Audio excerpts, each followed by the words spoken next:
Bendiciones para todos. Damos gracias a Dios porque nos permite una vez más encontrarnos en nuestro estudio de discipulado número 2. Hoy estaremos analizando acerca de la lección número 3 que tiene como título El hombre.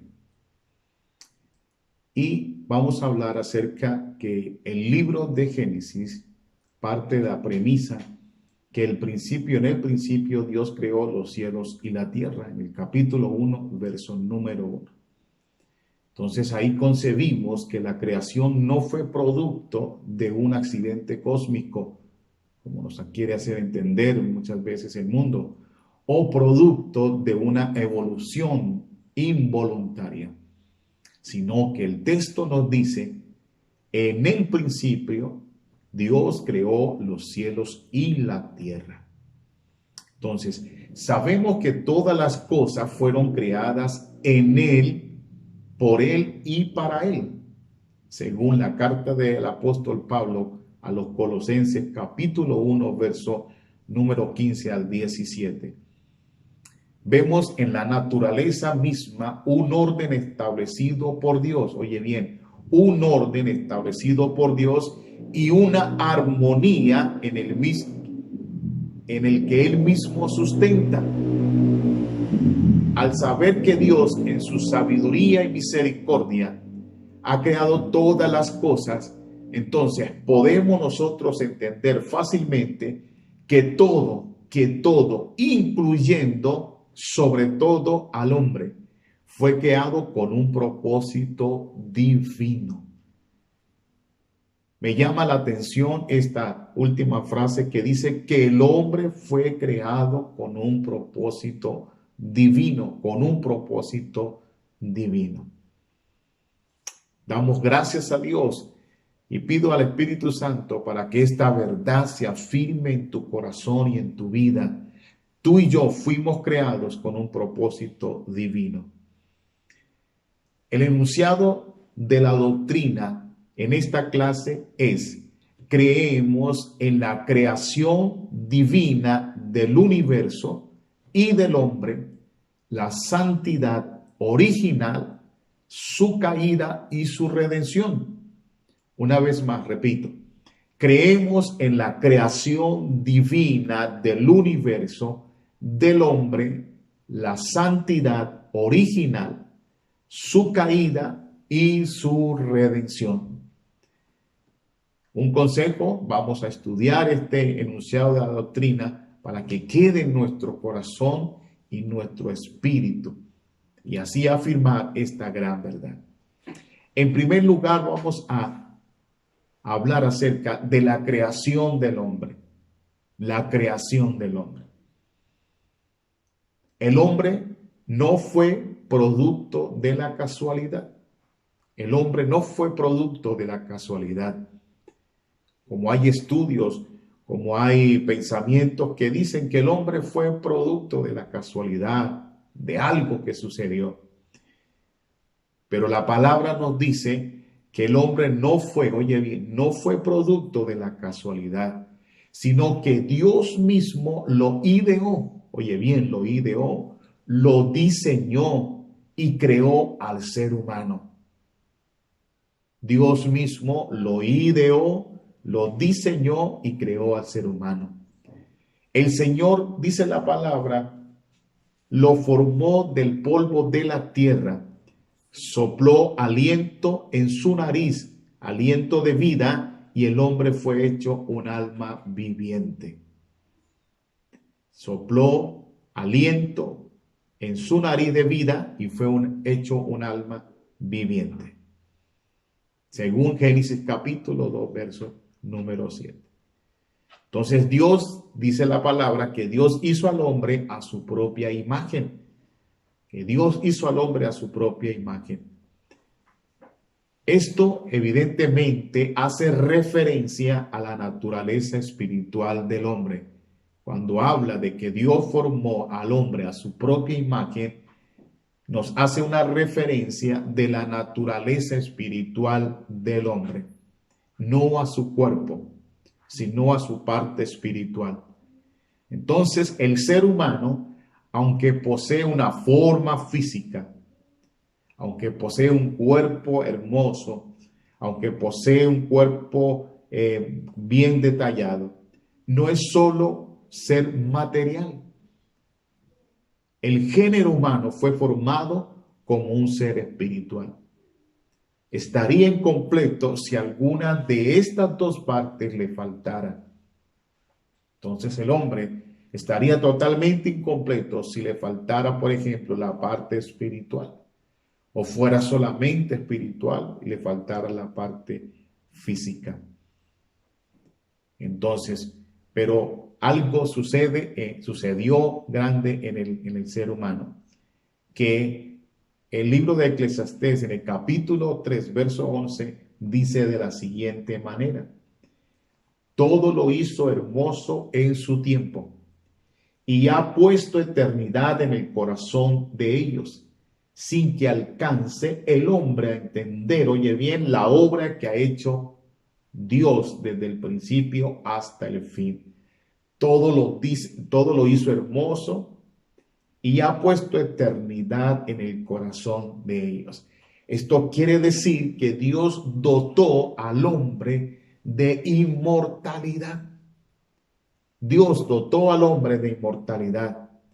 Esto nos indica que tuvo su origen, pero también que vivirá eternamente. Que el hombre tuvo un comienzo, un principio, pero el texto nos dice que este hombre que tuvo un comienzo, que tuvo un principio, va a vivir eternamente, eternamente. Y cuando habla que va a vivir eternamente, hace referencia a la naturaleza espiritual del hombre y no a su cuerpo.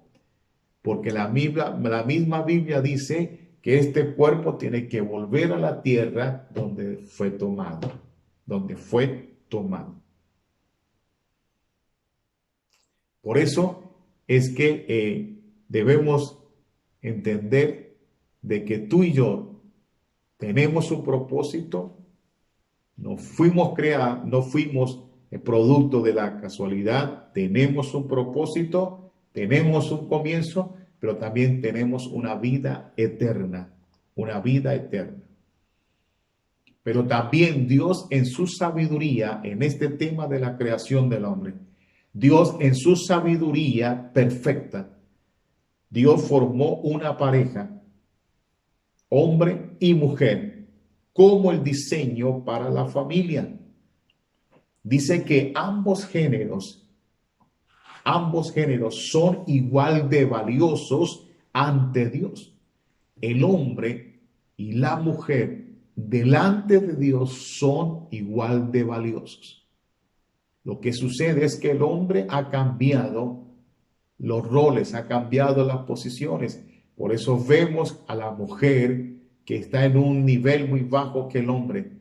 Pero Dios, cuando los creó, los colocó delante de él al mismo valor. ¿Por qué? Porque ellos poseen cada uno la imagen de su creador.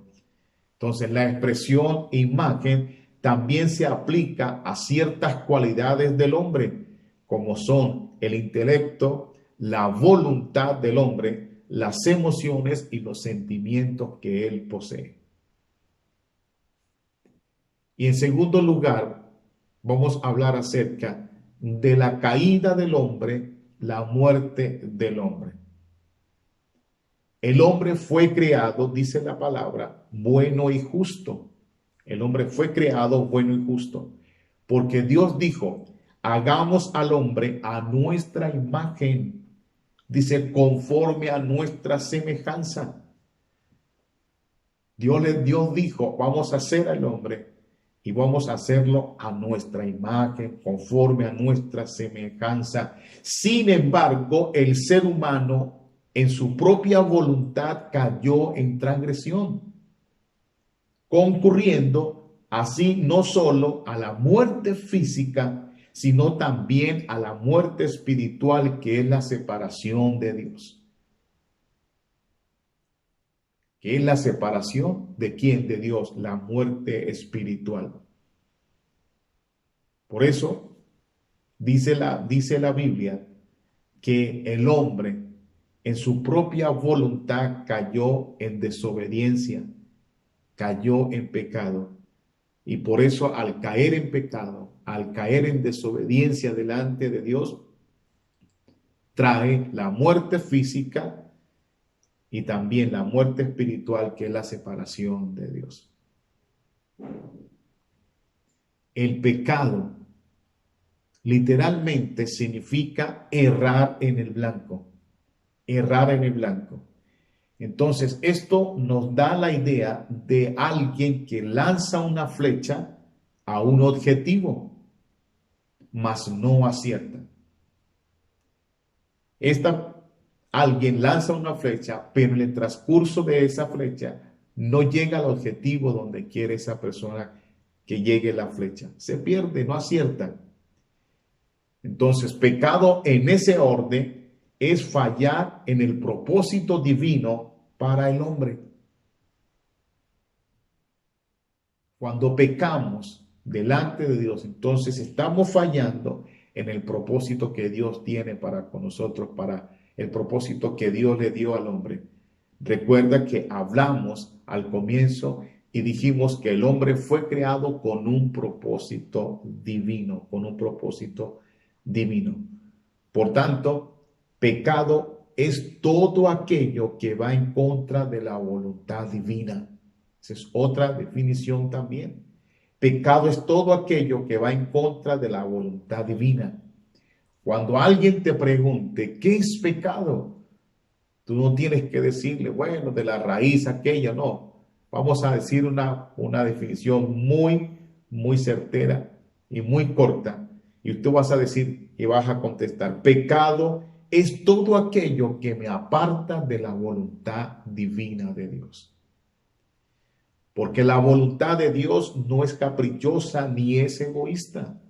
La voluntad de Dios es divina, la voluntad de Dios es perfecta y la voluntad de Dios es buena. Pero Dios aborrece el pecado. ¿Por qué Dios aborrece el pecado? Porque destruye al que lo practica y a sus semejantes y aparta la creación de su creador. El pecado tuvo su origen, oye bien, en el mal uso de la libertad que Dios le concedió a sus criaturas dotadas de la voluntad. Por ahí te vas a encontrar a alguien que va a decir, bueno, usted que estudia la Biblia, dígame dónde se originó el pecado. Y como tú has aprendido, tú vas a decir, el pecado se originó en el mal uso que el hombre le dio a esa libertad que Dios le dio a esa mala uso de la libertad que Dios le dio bajo su voluntad. El pecado tuvo su origen en la libre elección de las criaturas a apartarse de Dios. Tú ves que la Biblia dice que Dios creó al hombre, a Adán y Eva, los colocó en un lugar hermoso. Tenían toda la libertad, tenían todo ello para vivir, podían hacer bajo la dirección de Dios cantidad de cosas. Pero el hombre decidió apartarse de quién, de Dios. También tuvo su origen en Satanás. Primero fue Satanás y otros ángeles. Luego el hombre y después la mujer. Después la mujer. Entonces, también podemos encontrar en la caída del hombre que Dios nos dice que Dios advirtió claramente de las consecuencias de la desobediencia que ellos iban a hacer. Sin embargo, el ser humano se dio a la tentación y recibió la justa retribución a su desobediencia. Entonces, estas consecuencias afectaron su vida espiritual. Entonces, ¿en qué parte afectaron su vida espiritual? Al perder la comunión con Dios y provocando la muerte espiritual. Afectó las relaciones interpersonales al generarse conflictos en la pareja. produjo consecuencias de juicio en la tierra misma y consecuentemente ocasionó la muerte física. Por eso dice que todo lo hizo hermoso en su tiempo y ha puesto eternidad en el corazón de ellos, sin que alcance el hombre a entender la obra que Dios ha hecho desde el principio hasta el fin. Entonces las consecuencias que el hombre recibió por haber desobedecido a Dios, por haber pecado delante de Dios, fueron bastante fuertes y que todavía nosotros, que la humanidad de este tiempo está sufriendo grandemente. Pérdida de la comunión con Dios, pérdida de las relaciones interpersonales, conflictos, produjo la consecuencia de un juicio sobre la tierra misma y ocasionó también la muerte física para el hombre. Pero el hombre no se quedó ahí. El hombre no se quedó solamente en su caída, no se quedó ahí en ese estado, sino que Dios preparó algo maravilloso. Dios preparó la redención del hombre. Para ir terminando nuestra lección, hablaremos acerca de la redención del hombre. Dios, que es rico en misericordia, dice la palabra que no abandonó a su creación ni la destruyó por el pecado que habían cometido. Dice la palabra que antes proveyó túnicas que cubrieran la vergüenza y la malicia que produjo el pecado en ellos. Por eso que la Biblia dice que cuando Dios vino al hombre, después que el hombre hubo pecado, en el hombre sintió temor, el hombre sintió vergüenza presentarse delante de Dios, porque el pecado que hace avergüenza al hombre delante de Dios. Pero el amor de Dios, la misericordia de Dios que es tan grande, no lo destruyó, no lo acabó, sino que proveyó túnicas para cubrir esa vergüenza que el hombre tenía. Entonces, consideramos también la referencia de que Génesis es una declaración profética, oye bien, respecto a la obra de Cristo en nosotros. Por eso es que Cristo viene para cubrir nuestras faltas. Cristo viene para arreglar todo aquello que estaba desordenado en nuestras vidas. Dios siguió acercándose al hombre, pese a que los hombres se alejaban de él cada vez más. Frecuentemente hacía llamados a quienes, a los hombres, a volver a él. Por eso a través de Enoc, a través de Noé y a través de Abraham, son ejemplos de ello, de que como Dios siempre ha querido acercarse al hombre, siempre ha querido que el hombre vuelva hacia él y por eso envía y hace un llamado en diferentes tiempos para que el hombre se acerque a él. Dios da la promesa a este último, ¿a quién? Abraham, de formar a partir de él una generación que conociera la palabra de Dios, para que le declarara al mundo. Por esta promesa se origina el nuevo pueblo hebreo, que son los israelitas y el pueblo judío. Pero Dios guió a Moisés para establecer rituales, oye bien, y sacrificios descritos en el Antiguo Testamento, con el fin de que de prefigurar la obra que en el cumplimiento del tiempo haría nuestro Señor Jesucristo. Dios guió a Moisés para que él hiciera rituales, y estos rituales y sacrificios descritos en el Antiguo Testamento nos dan una figura de lo que iba a acontecer más adelante con nuestro Señor Jesucristo. Él es, oye bien, el sacrificio perfecto que restaura la comunión entre Dios, entre el hombre y Dios, entre los hombres y sus semejantes, y ha dado promesa de restauración para la creación y victoria sobre la muerte al prometer vida eterna para todos aquellos que creen en su nombre.